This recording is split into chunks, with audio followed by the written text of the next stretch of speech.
Assalamualaikum warahmatullahi wabarakatuh. Waalaikumsalam warahmatullahi wabarakatuh. Orang kalau sudah terlalu asik berkhayal, menghitung bintang di langit, malas berusaha. Kalau ada temannya kerja jadi buruh kasar, bawa hasil yang merupakan jerih payah dan peras keringat dia, satu minggu bergaji 10-15 ribu, diketawain. Apaan gaji lu 10 ribu 15 ribu? Entar gua nih kalau tembus 100 juta entar. Yang 10 ribu dan 15 ribu keringat orang itu dihina, itu dicela. Tetapi dia selalu menghitung, entar nih gua. Entarnya wallahu a'lam. Saudara hadirin yang saya muliakan, timbullah sikap malas. Padahal di tengah negara sedang membangun di berbagai bidang kehidupan. Maka sifat malas ini merupakan musuh kita. Baik mengejar kemiskinan, baik mengejar kebodohan dan keterbelakangan kita di sektor-sektor lainnya. Alangkah akan terganggunya roda pembangunan di negara kita ini jikalau sebagian besar rakyat dihinggapi oleh penyakit malas, yang malas ini dilatar belakangi oleh penyakit tulul amal, terlalu muluk angan-angan, yang angan-angan ini dininabobokan oleh keinginan untuk mendapatkan untung yang besar tanpa peras keringat dan banting tulang. Sasaran yang lebih jauh, dan ini yang paling kita khawatirkan, hancurnya kubu-kubu pertahanan moral daripada bangsa kita. Kita sependapat bahwa lebih penting daripada membangun jembatan adalah membangun manusia yang membangun jembatan. Bahwa lebih penting daripada mengaspal jalan raya adalah membangun mental manusia yang melaksanakan pengaspalan itu. Dengan kata lain, membangun dan mempersiapkan manusia pembangunan. Tanpa itu, maka saya merasa khawatir kalau nanti kita tidak akan sampai kepada target yang kita harapkan oleh karena kandas di tengah jalan. Saudara-saudara kaum muslimin rahimakumullah, Islam sebagai agama yang mengajarkan manusia untuk berusaha dan mengeluarkan segala kemampuan untuk melaksanakan segala usahanya itu, sangat membenci sifat malas, sangat membenci sifat tulul amal atau panjang angan-angan. Dan oleh karena judi melahirkan dua sifat itu, Islam sangat menganjurkan pengikutnya untuk menjauhi segala macam jenis perjudian, baik yang terang-terangan maupun yang dilakukan secara samar-samar, tidak ketara, judi canggih sesuai dengan canggihnya teknologi daripada manusia itu sendiri. Ini adalah penyakit yang meracuni masyarakat manusia dari sejak berpribadi, bertetangga, berumah tangga, sampai kepada berbangsa dan bernegara. Dan kasus-kasus yang timbul sudah cukup banyak, yang tidak mungkin lagi kita katakan hanya sekedar bersifat kasuistis, bersifat kasus-kasus kecil saja. Sebelum riaknya naik ke permukaan, marilah kita membuat benteng untuk masing-masing pribadi muslim memelihara dan menjaga diri, jangan terseret dalam permainan yang bernama judi, apapun bentuknya, bagaimanapun cara dan ragamnya. Karena jelas bahayanya lebih besar daripada manfaatnya. Taruhlah kita barangkali kemarin-marin hanyut dalam arus perjudian, tetapi hendaknya kita bisa mengambil pelajaran bahwa seorang mukmin adalah seorang yang apabila dia melakukan kesalahan, dia segera sadar, dijadikannya pelajaran untuk tidak diulanginya lagi pada masa-masa yang akan datang. Dengan sikap semacam itu, kita tidak lagi akan mengulangi kesalahan-kesalahan lama, dan grafik kehidupan kita dari hari ke hari akan makin menunjukkan hal-hal yang baik dan positif adanya. Saudara-saudara kaum muslimin rahimakumullah, Kalau ABRI masuk desa, rakyat beruntung. Kalau jaksa masuk desa, rakyat bahagia. Kalau koran masuk desa, rakyat ikut jadi cerdas. Tapi kalau judi masuk desa, rakyat kiamat. Pembangunan akan terbengkalai, roda perekonomian akan lesu. Karena mestinya orang membelanjakan uang untuk sesuatu yang dia perlukan, akhirnya dia belanjakan untuk sesuatu yang dia tidak perlukan, karena gambaran, khayalan akan mendapat keuntungan yang jauh lebih besar lagi. Padahal istilah orang-orang tua kita dulu, lebih baik makan singkong betulan daripada makan roti ngimpi. Artinya uang yang 1.000-2.000 rupiah itu lebih baik dibelikan beras, dimasak, makan bersama anak dan istri, terasa nikmat dan halalnya, ketimbang beli kertas lalu ngelamun, menghayal, menghitung yang bukan-bukan. Itu kertas dibolak madep ulon, dibolak madep mudik, diputar sana, diputar sini, akhirnya palanya ikut muter. Kira-kira apa yang cocok? Masih belum puas, kertas dilihat, orang gila ditanyain. Sudah tahu waras, orang gila yang ditanya. Masih belum puas, nanya orang gila, tidur di kuburan. Allahu Akbar. Padahal di rumahnya tempat tidurnya empuk, anget, nggak ada nyamuk. Kuburan, tidur di kuburan. Dampak-dampak negatif yang semacam ini pada gilirannya mau atau tidak mau akan menyeberang kepada garis akidah, membahayakan dan mengancam nilai-nilai tauhid yang kita miliki. Sudah kertas dibolak-balik, tidak puas, orang gila ditanya. Orang gila ditanya belum maram, tidur di kuburan. Barangkali ada bisikan.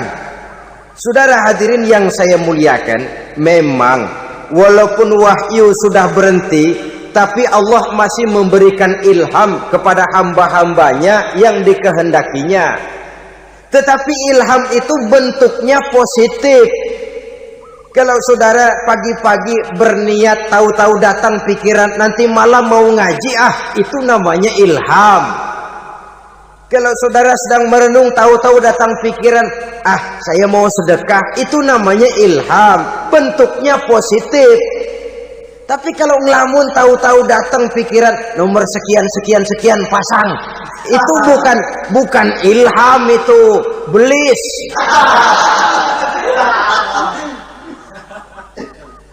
Saudara hadirin yang saya muliakan, tidak puas tidur di kuburan, cari yang lebih paten lagi, dukun ditanya. Nah, saya ingin menuduhkan persoalan. Apa tidak boleh orang ziarah kubur? Apa tidak boleh orang pergi ke dukun? Ini dalam kaitannya dengan judi, karena ini penyakit yang sudah merajalela, mewabah di kalangan masyarakat kita di lapisan yang bawah ini.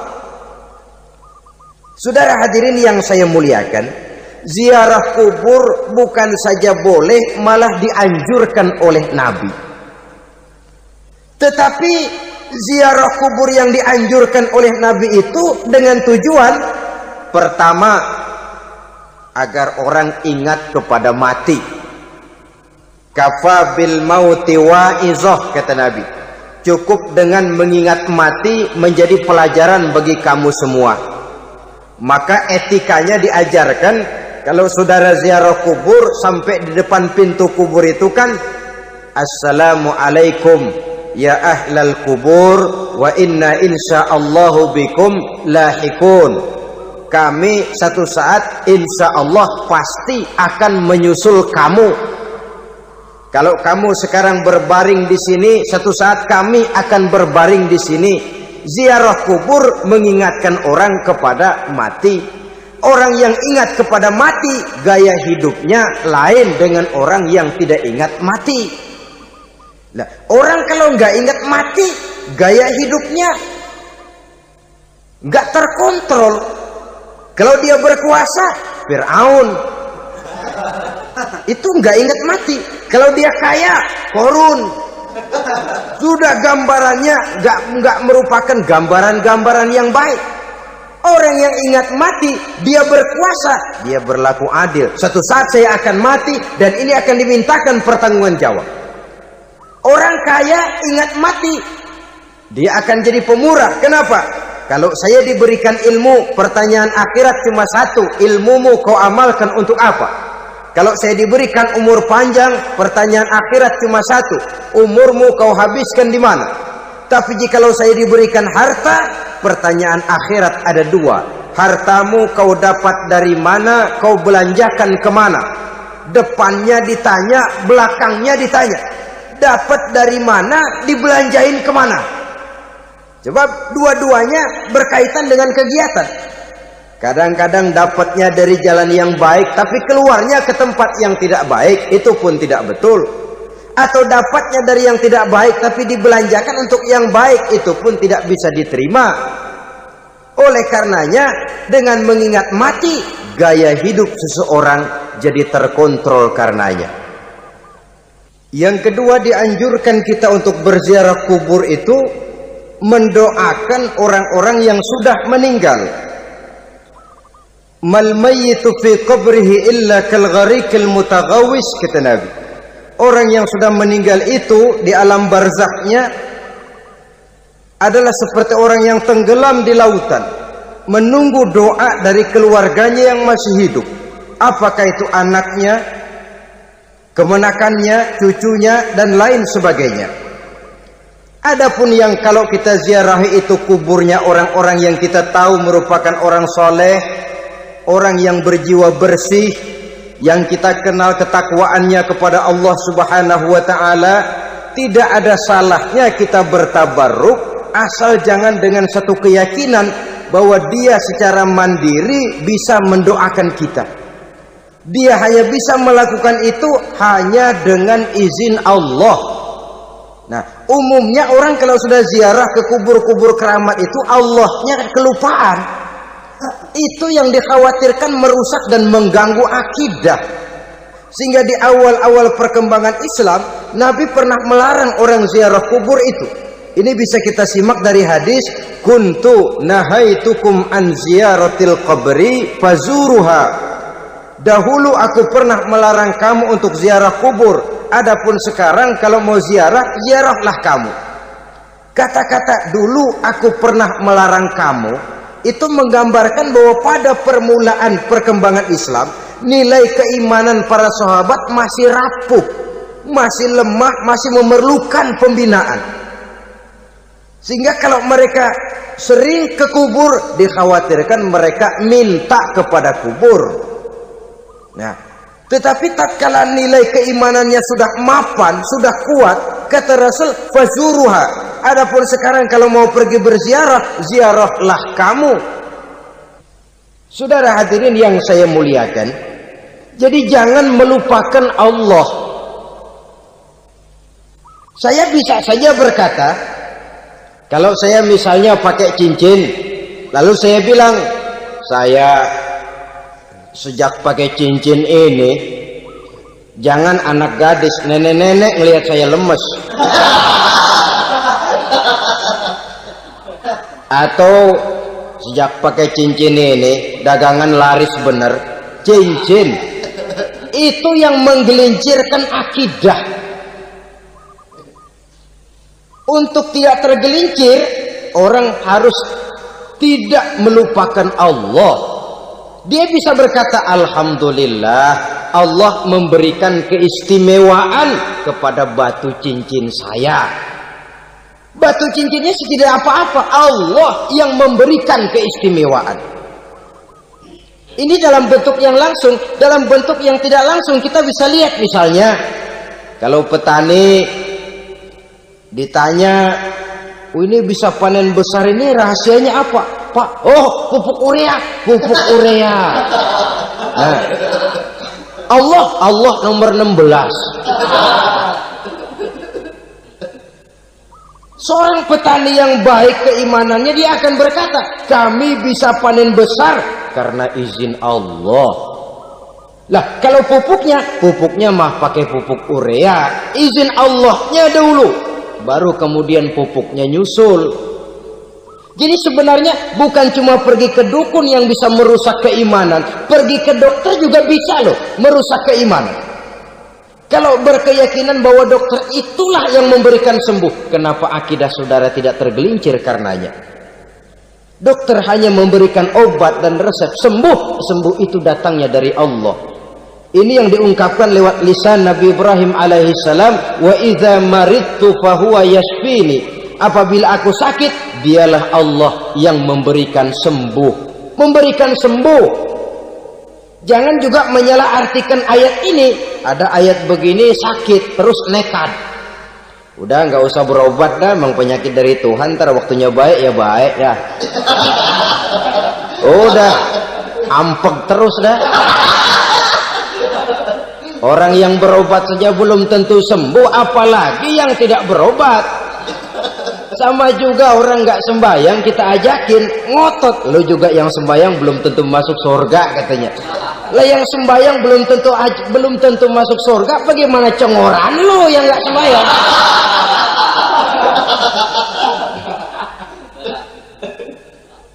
Saudara hadirin yang saya muliakan, kaum muslimin yang berbahagia. Jadi dengan demikian, maka jangan menghilangkan Allah. Kita, ajaran pokok dalam Islam adalah ajaran tentang tauhid. Tauhid ini menyangkut mengesahkan Allah, baik di dalam zatnya, baik di dalam sifatnya, baik di dalam perbuatannya, baik di dalam beribadah kepadanya. Tauhid dalam ibadah itu ada.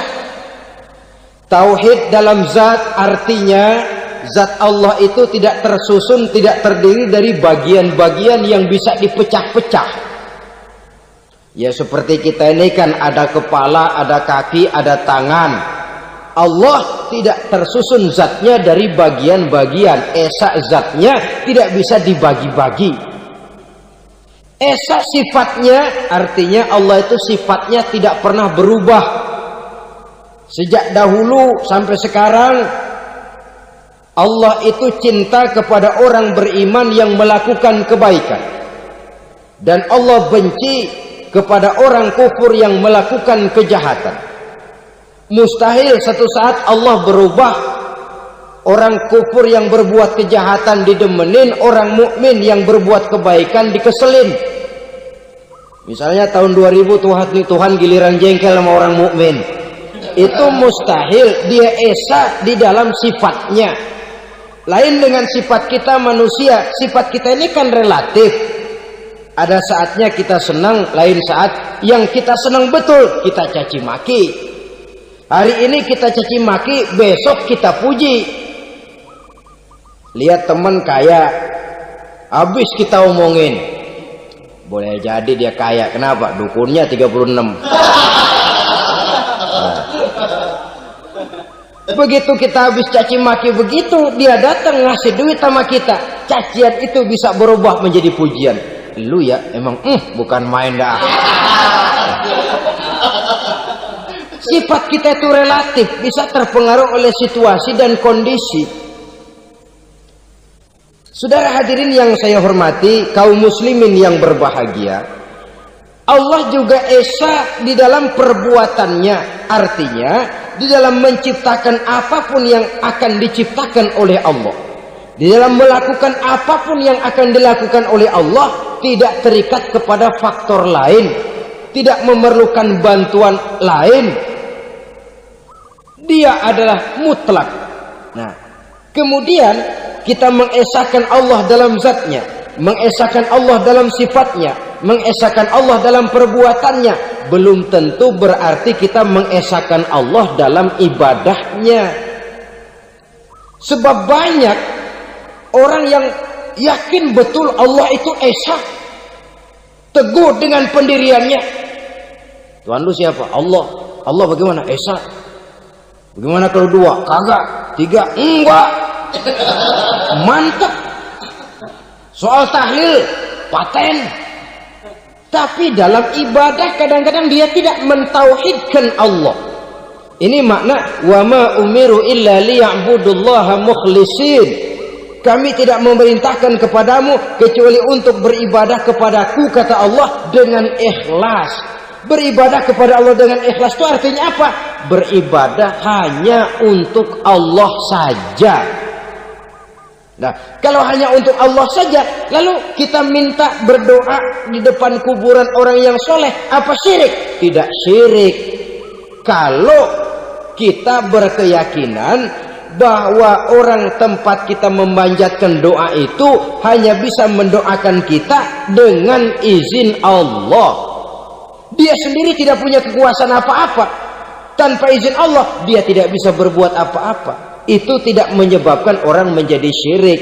Sama saja dengan kalau saya berkata tadi, alhamdulillah Allah telah memberikan keistimewaan kepada batu cincin saya. Apa salahnya Allah memberikan keistimewaan kepada benda-benda mati? Allah memberikan keistimewaan kepada Hajar Aswad, benda mati. Allah memberikan keistimewaan kepada Masjidil Haram, benda mati. Allah memberikan keistimewaan kepada Ka'bah, benda mati. Orang tawaf keliling Ka'bah, sembahyang di Masjidil Haram, sujud menghadap kepada Ka'bah. Apakah jadi syirik? Tidak. Kita tidak menyembah Ka'bahnya, kita menyembah yang punya Ka'bah itu. Nah, di sini kita lihat bahwa fungsi Ka'bah hanya merupakan wasilah.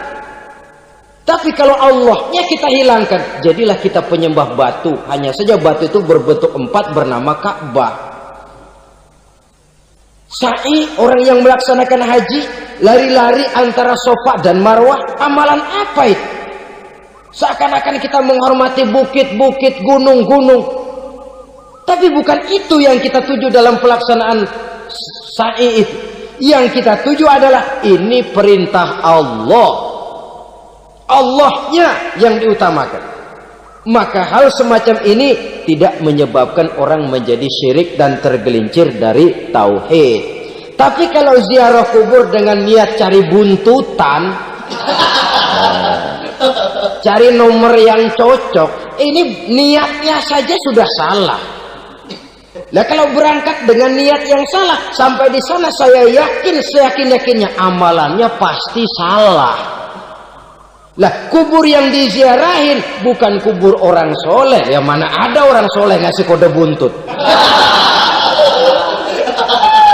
Ada juga orang salah, bukan orang soleh itu. Kadang-kadang dia nggak tahu kuburan siapa, nongkrong aja di situ. Memang sulit, saudara-saudara. Mental ya, namanya mental. Kalau memang mental sudah mental judi, apa saja bisa dijudiin. Jadi orang nggak perlu sebenarnya pemerintah terlalu gini, nggak usah.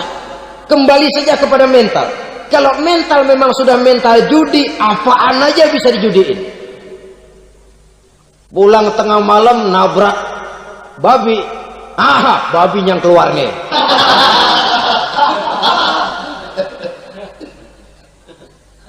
Mobil lewat nomornya bisa dijudiin, bajai lewat bajai bisa dijudiin. Mental, kalau memang mental sudah mental judi, apapun saja bisa dijudikan.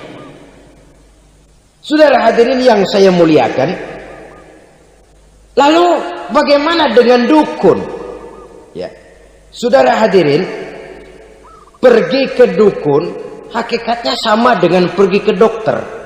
Orang berusaha melaksanakan yang namanya syariat, hakikatnya kembalikan kepada Allah. Syariatnya kita laksanakan.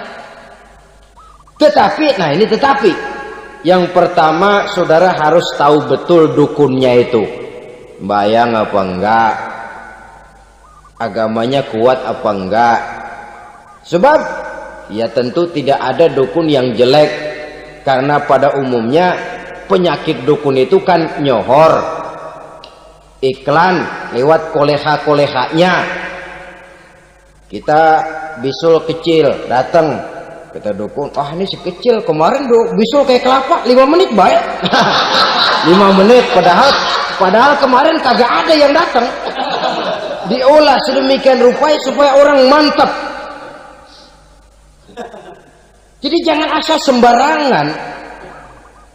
Kadang-kadang lihat potongan dukunnya aja kita ngeri. Mukanya sudah klemot, nggak pernah tersentuh air wudhu. Jangankan air wudhu, mandi aja jarang. Yang kayak begini yang dipegang mati-matian, yang dipercayai habis-habisan, akan kita kemanakan tauhid kita ini? Apalagi kalau perginya sudah dengan niat mencari nomor yang jitu. Itu saya katakan lagi tadi, berangkat saja sudah dengan niat yang salah. Orang berusaha silahkan. Sama juga kita ke dokter. Oleh dokter kan setelah diperiksa penyakit kita, lalu dianalisa, oh ini penyakitnya ini. Kemudian diberikan obat.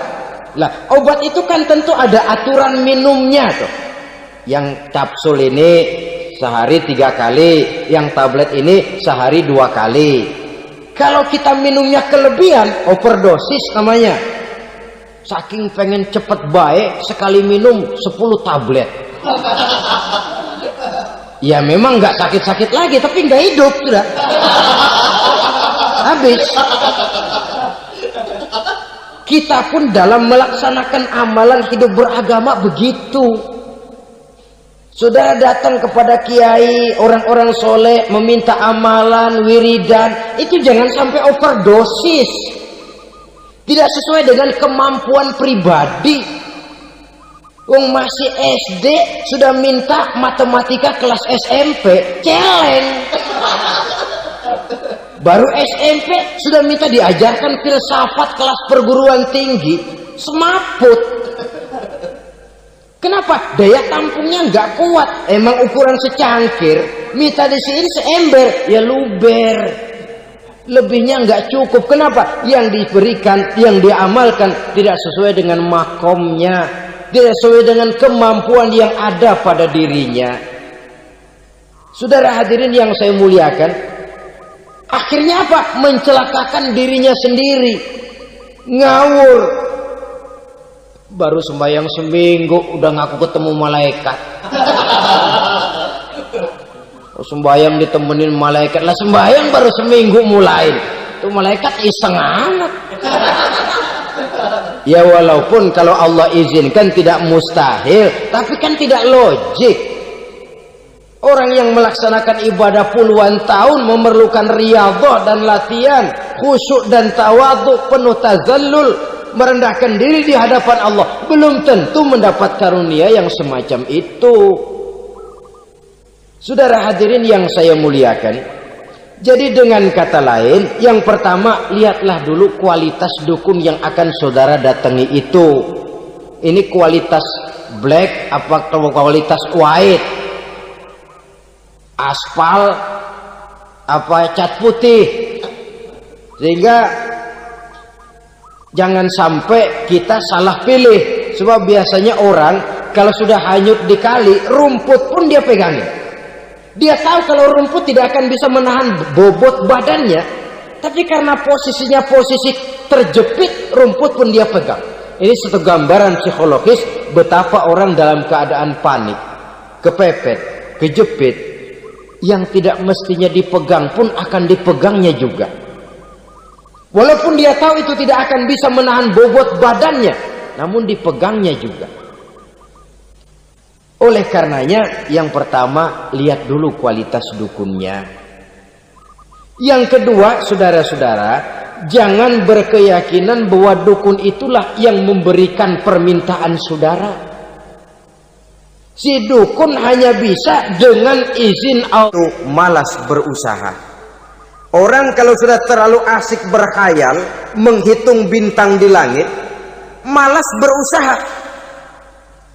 Kalau ada temannya kerja jadi buruh kasar, bawa hasil yang merupakan jeripaya dan peras keringat dia, 1 minggu bergaji 10-15 ribu, diketawain. Apaan gaji lu 10 ribu 15 ribu? Entar gua nih kalau ketembus 100 juta entar. Yang 10 ribu dan 15 ribu keringat orang itu dihina, itu dicela. Tetapi dia selalu menghitung, entar nih gua. Entarnya wallahu a'lam. Saudara hadirin yang saya muliakan, timbullah sikap malas. Padahal di tengah negara sedang membangun di berbagai bidang kehidupan. Maka sifat malas ini merupakan musuh kita. Baik mengejar kemiskinan, baik mengejar kebodohan dan keterbelakangan kita di sektor-sektor lainnya. Alangkah akan terganggunya roda pembangunan di negara kita ini jikalau sebagian besar rakyat dihinggapi oleh penyakit malas, yang malas ini dilatar belakangi oleh penyakit tulul amal, terlalu muluk angan-angan, yang angan-angan ini dininabobokan oleh keinginan untuk mendapatkan untung yang besar tanpa peras keringat dan banting tulang. Sasaran yang lebih jauh, dan ini yang paling kita khawatirkan, hancurnya kubu-kubu pertahanan moral daripada bangsa kita. Kita sependapat bahwa lebih penting daripada membangun jembatan adalah membangun manusia yang membangun jembatan. Bahwa lebih penting daripada mengaspal jalan raya adalah membangun mental manusia yang melaksanakan pengaspalan itu. Dengan kata lain, membangun dan mempersiapkan manusia pembangunan. Tanpa itu, maka saya merasa khawatir kalau nanti kita tidak akan sampai kepada target yang kita harapkan oleh karena kandas di tengah jalan. Saudara-saudara kaum muslimin rahimakumullah, Islam sebagai agama yang mengajarkan manusia untuk berusaha dan mengeluarkan segala kemampuan untuk melaksanakan segala usahanya itu, sangat membenci sifat malas, sangat membenci sifat tulul amal atau panjang angan-angan. Dan oleh karena judi melahirkan dua sifat itu, Islam sangat menganjurkan pengikutnya untuk menjauhi segala macam jenis perjudian, baik yang terang-terangan maupun yang dilakukan secara samar-samar, tidak ketara, judi canggih sesuai dengan canggihnya teknologi daripada manusia itu sendiri. Ini adalah penyakit yang meracuni masyarakat manusia dari sejak berpribadi, bertetangga, berumah tangga, sampai kepada berbangsa dan bernegara. Dan kasus-kasus yang timbul sudah cukup banyak, yang tidak mungkin lagi kita katakan hanya sekedar bersifat kasuistis, bersifat kasus-kasus kecil saja. Sebelum riaknya naik ke permukaan, marilah kita membuat benteng untuk masing-masing pribadi muslim memelihara dan menjaga diri, jangan terseret dalam permainan yang bernama judi, apapun bentuknya, bagaimanapun cara dan ragamnya. Karena jelas bahayanya lebih besar daripada manfaatnya. Taruhlah kita barangkali kemarin-marin hanyut dalam arus perjudian, tetapi hendaknya kita bisa mengambil pelajaran bahwa seorang mukmin adalah seorang yang apabila dia melakukan kesalahan, dia segera sadar, dijadikannya pelajaran untuk tidak diulanginya lagi pada masa-masa yang akan datang. Dengan sikap semacam itu, kita tidak lagi akan mengulangi kesalahan-kesalahan lama, dan grafik kehidupan kita dari hari ke hari akan makin menunjukkan hal-hal yang baik dan positif adanya. Saudara-saudara kaum muslimin rahimakumullah, kalau ABRI masuk desa, rakyat beruntung. Kalau jaksa masuk desa, rakyat bahagia. Kalau koran masuk desa, rakyat ikut jadi cerdas. Tapi kalau judi masuk desa, rakyat kiamat. Pembangunan akan terbengkalai, roda perekonomian akan lesu. Karena mestinya orang membelanjakan uang untuk sesuatu yang dia perlukan, akhirnya dia belanjakan untuk sesuatu yang dia tidak perlukan, karena gambaran, khayalan akan mendapat keuntungan yang jauh lebih besar lagi. Padahal istilah orang-orang tua kita dulu, lebih baik makan singkong betulan daripada makan roti ngimpi.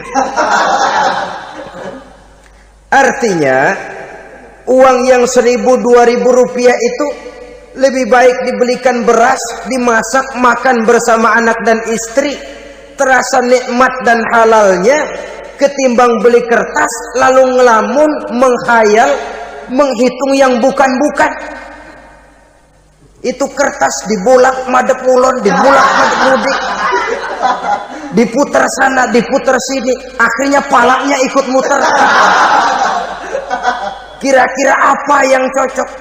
Masih belum puas, kertas dilihat, orang gila ditanyain. Sudah tahu waras, orang gila yang ditanya. Masih belum puas, nanya orang gila, tidur di kuburan. Allahu Akbar. Padahal di rumahnya tempat tidurnya empuk, anget, nggak ada nyamuk. Kuburan, tidur di kuburan. Dampak-dampak negatif yang semacam ini pada gilirannya mau atau tidak mau akan menyeberang kepada garis akidah, membahayakan dan mengancam nilai-nilai tauhid yang kita miliki. Sudah kertas dibolak-balik, tidak puas, orang gila ditanya. Orang gila ditanya belum maram, tidur di kuburan. Barangkali ada bisikan. Saudara hadirin yang saya muliakan, memang walaupun wahyu sudah berhenti, tapi Allah masih memberikan ilham kepada hamba-hambanya yang dikehendakinya. Tetapi ilham itu bentuknya positif. Kalau saudara pagi-pagi berniat, tahu-tahu datang pikiran nanti malam mau ngaji, itu namanya ilham. Kalau saudara sedang merenung, tahu-tahu datang pikiran, saya mau sedekah, itu namanya ilham, bentuknya positif.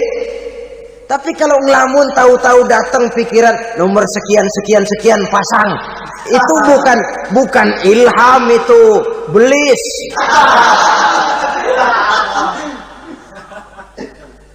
Saudara hadirin yang saya muliakan, tidak puas tidur di kuburan, cari yang lebih paten lagi, dukun ditanya. Nah, saya ingin menuduhkan persoalan. Apa tidak boleh orang ziarah kubur? Apa tidak boleh orang pergi ke dukun? Ini dalam kaitannya dengan judi, karena ini penyakit yang sudah merajalela, mewabah di kalangan masyarakat kita di lapisan yang bawah ini. Saudara hadirin yang saya muliakan, ziarah kubur bukan saja boleh, malah dianjurkan oleh Nabi. Tetapi ziarah kubur yang dianjurkan oleh Nabi itu dengan tujuan pertama, agar orang ingat kepada mati. Kafa bil mauti wa'izah, kata Nabi.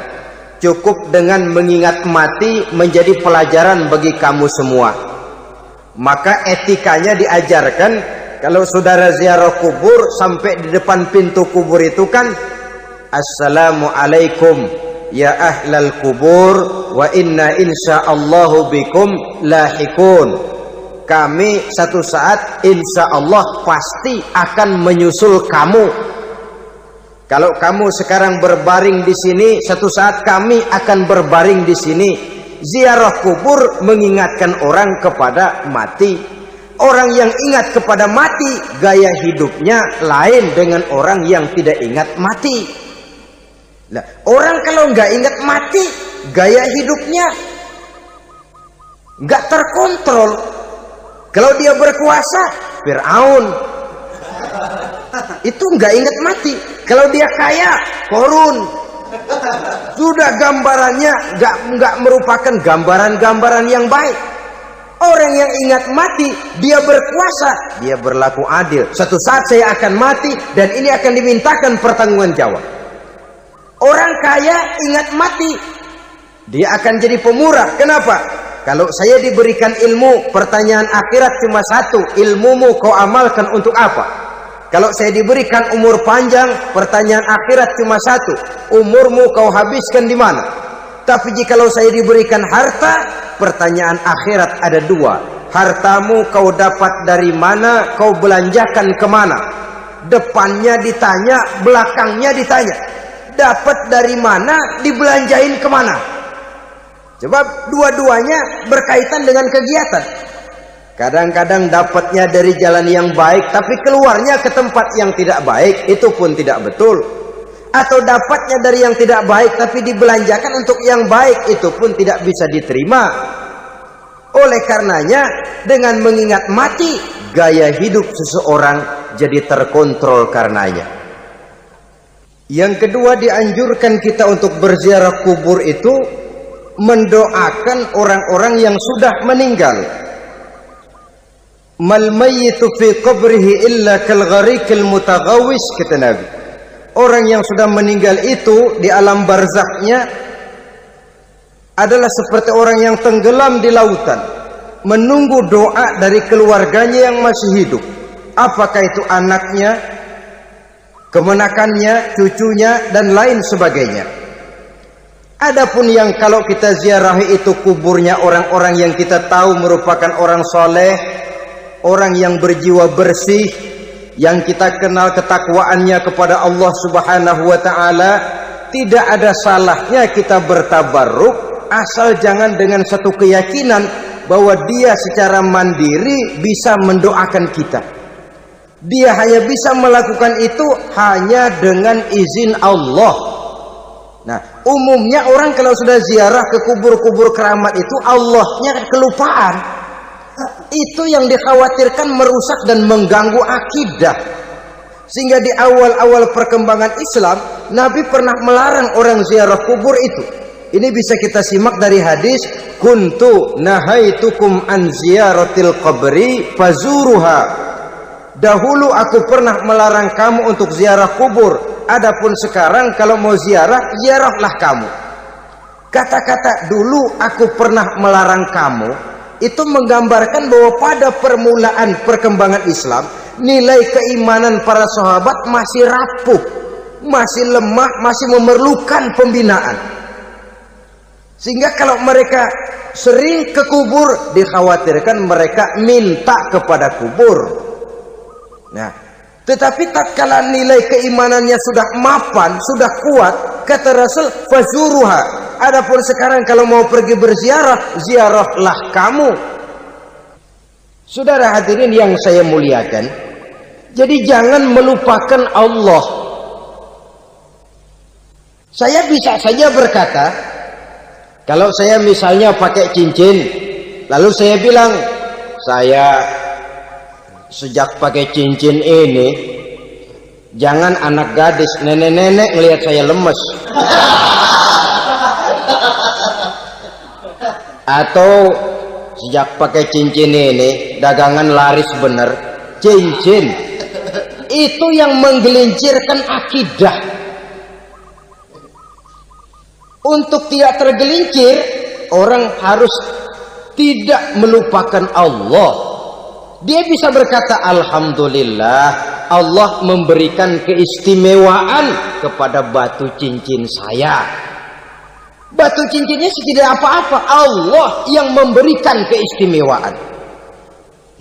Ini dalam bentuk yang langsung. Dalam bentuk yang tidak langsung kita bisa lihat, misalnya kalau petani ditanya, oh, ini bisa panen besar ini rahasianya apa, Pak? Oh, pupuk urea, pupuk urea.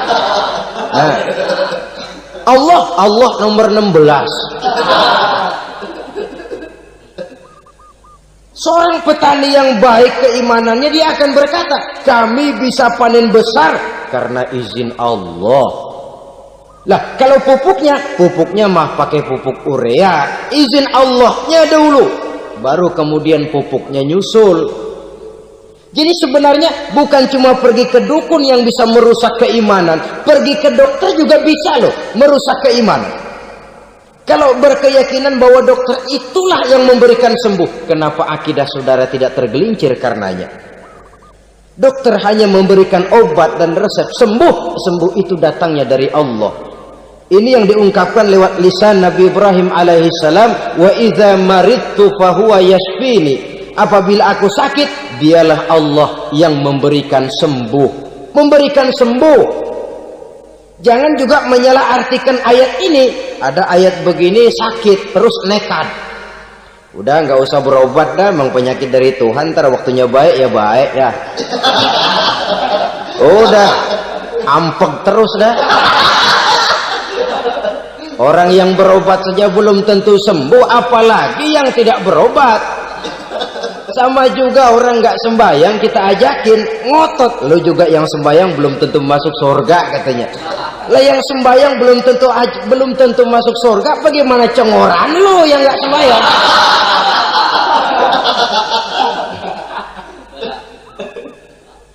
Saudara hadirin yang saya muliakan, kaum muslimin yang berbahagia. Jadi dengan demikian, maka jangan menghilangkan Allah. Kita, ajaran pokok dalam Islam adalah ajaran tentang tauhid. Nah, tauhid ini menyangkut mengesahkan Allah, baik di dalam zatnya, baik di dalam sifatnya, baik di dalam perbuatannya, baik di dalam beribadah kepadanya. Tauhid dalam ibadah itu ada. Tauhid dalam zat artinya zat Allah itu tidak tersusun, tidak terdiri dari bagian-bagian yang bisa dipecah-pecah. Ya seperti kita ini kan ada kepala, ada kaki, ada tangan. Allah tidak tersusun zatnya dari bagian-bagian. Esa zatnya tidak bisa dibagi-bagi. Esa sifatnya artinya Allah itu sifatnya tidak pernah berubah. Sejak dahulu sampai sekarang Allah itu cinta kepada orang beriman yang melakukan kebaikan. Dan Allah benci kepada orang kufur yang melakukan kejahatan. Mustahil satu saat Allah berubah. Orang kufur yang berbuat kejahatan didemenin, orang mukmin yang berbuat kebaikan dikeselin. Misalnya tahun 2000 Tuhan giliran jengkel sama orang mukmin. Itu mustahil, dia esa di dalam sifatnya. Lain dengan sifat kita manusia. Sifat kita ini kan relatif. Ada saatnya kita senang, lain saat yang kita senang betul kita caci maki. Hari ini kita caci maki, besok kita puji. Lihat teman kaya, habis kita omongin, boleh jadi dia kaya. Kenapa? Dukunnya 36. Begitu kita habis caci maki begitu, dia datang ngasih duit sama kita. Cacian itu bisa berubah menjadi pujian. Lu ya emang bukan main dah. Sifat kita itu relatif, bisa terpengaruh oleh situasi dan kondisi. Saudara hadirin yang saya hormati, kaum muslimin yang berbahagia, Allah juga esa di dalam perbuatannya. Artinya di dalam menciptakan apapun yang akan diciptakan oleh Allah, di dalam melakukan apapun yang akan dilakukan oleh Allah, tidak terikat kepada faktor lain, tidak memerlukan bantuan lain. Dia adalah mutlak. Nah, kemudian kita mengesahkan Allah dalam zatnya, mengesahkan Allah dalam sifatnya, mengesahkan Allah dalam perbuatannya. Belum tentu berarti kita mengesahkan Allah dalam ibadahnya. Sebab banyak orang yang yakin betul Allah itu esa, teguh dengan pendiriannya. Tuhan lu siapa? Allah. Allah bagaimana? Esa. Bagaimana kalau dua? Kagak. Tiga? Enggak. Mantap. Soal tahlil paten. Tapi dalam ibadah kadang-kadang dia tidak mentauhidkan Allah. Ini makna wa ma umiru illa liya'budullaha mukhlisin. Kami tidak memerintahkan kepadamu kecuali untuk beribadah kepadaku, kata Allah, dengan ikhlas. Beribadah kepada Allah dengan ikhlas itu artinya apa? Beribadah hanya untuk Allah saja. Nah, kalau hanya untuk Allah saja, lalu kita minta berdoa di depan kuburan orang yang soleh, apa syirik? Tidak syirik. Kalau kita berkeyakinan bahwa orang tempat kita memanjatkan doa itu hanya bisa mendoakan kita dengan izin Allah. Dia sendiri tidak punya kekuasaan apa-apa. Tanpa izin Allah, dia tidak bisa berbuat apa-apa. Itu tidak menyebabkan orang menjadi syirik. Sama saja dengan kalau saya berkata tadi, alhamdulillah Allah telah memberikan keistimewaan kepada batu cincin saya. Apa salahnya Allah memberikan keistimewaan kepada benda-benda mati? Allah memberikan keistimewaan kepada Hajar Aswad, benda mati. Allah memberikan keistimewaan kepada Masjidil Haram, benda mati. Allah memberikan keistimewaan kepada Ka'bah, benda mati. Orang tawaf keliling Ka'bah, sembahyang di Masjidil Haram, sujud menghadap kepada Ka'bah. Apakah jadi syirik? Tidak. Kita tidak menyembah Ka'bahnya, kita menyembah yang